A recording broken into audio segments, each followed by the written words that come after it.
Every good business document has an executive summary, and I hope this course is no exception. The purpose of it, however, is to enable you to understand what is in the course in some detail and at the same time help you to decide if this course is right for you. So this is the course executive summary, and what I'm going to try to go through here in a little bit of detail is what you're going to learn in the course, what we're covering step by step. I want you to understand the course structure and why I've created it the way I have created it, and ultimately to help you to decide whether this course is right for you. So we start with a look at business strategy process.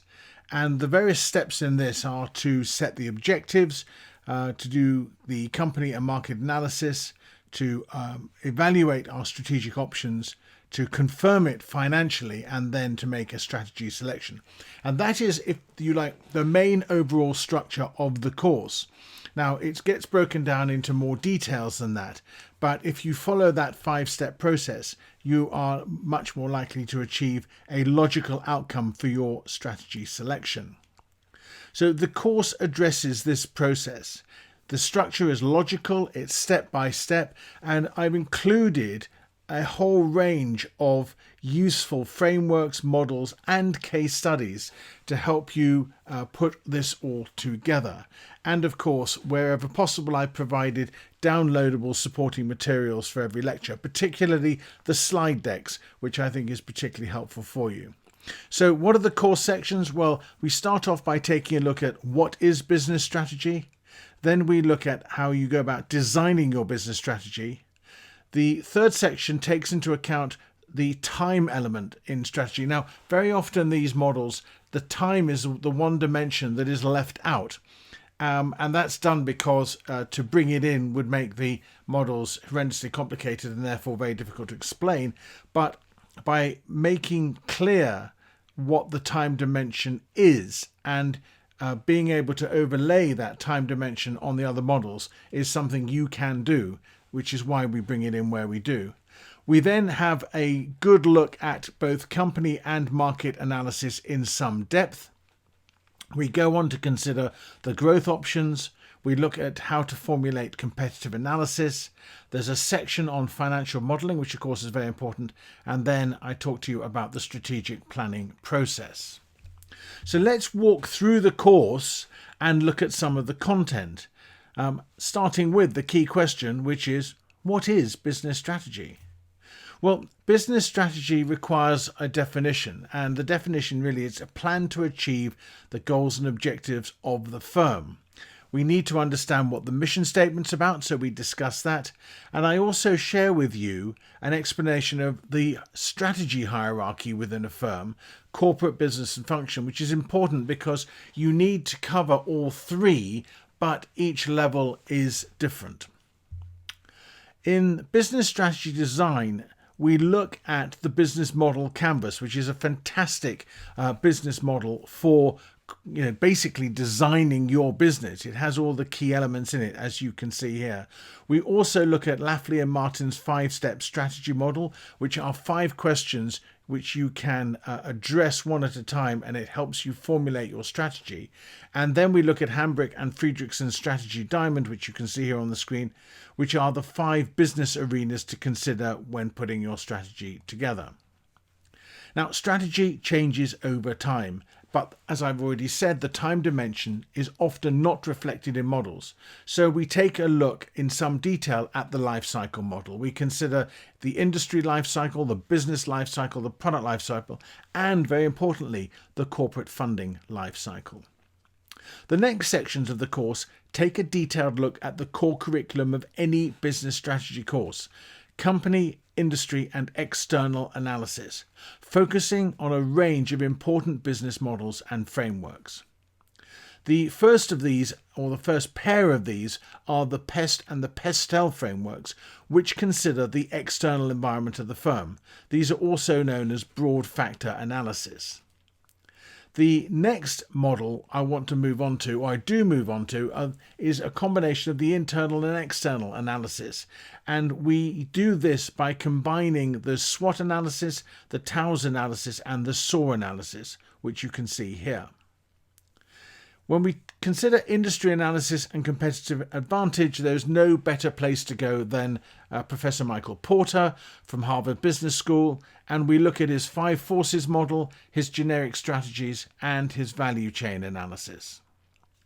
The Boston Consulting Group Matrix helps us examine growth, market growth, and market share, which enables us to be selective about which businesses we should invest in, and more importantly, which businesses we should not. I also show you how to remap this onto the business life cycle. So these frameworks together help us to evaluate the company, its industry, and its environment. And one of the key themes of the course is showing you how to use these models and frameworks in combination. Now, a core of a successful strategy is understanding the sustainable competitive advantage of the firm. And we do this by looking at core competency, we look at the VRIO analysis, at the unique selling proposition, and the ADL matrix. And again, using these in competition enables you to evaluate sustainable competitive advantage and core competency. The Ansoff Matrix is the framework we would use to evaluate strategic growth options. What are they? We look at the combination of products and markets to give us these 4 options, these 4 strategic options.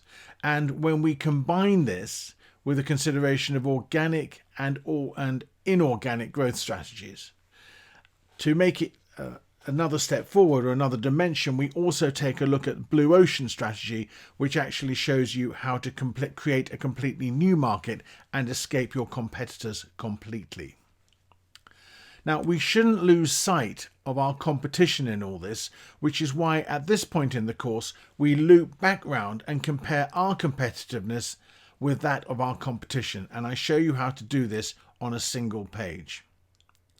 A critical stage in any strategy planning is then connecting the strategy to finance. Now, this requires creating an integrated financial model of the business. This is a mathematical tool which shows you the financial impact of your strategic options. And we discuss in some detail how to set up the model and how to ensure that the connections with strategy are reflected in your assumptions and model drivers. The final step in strategic planning is implementation and continuous evaluation, which arguably is 2 steps. The 4-step process helps you with a framework to understand this, and we also discuss a 6-step strategy formulation model. Finally, Mintzberg's 5 configurations shows you how the interactions within your organization contribute to strategic implementation. Now, in addition to this, I've created a series of case study exercises. Now, the way these broadly work are I provide you with a template, I challenge you with an exercise, and then I give you my solution to the case study. And you can see the case studies listed here on the screen.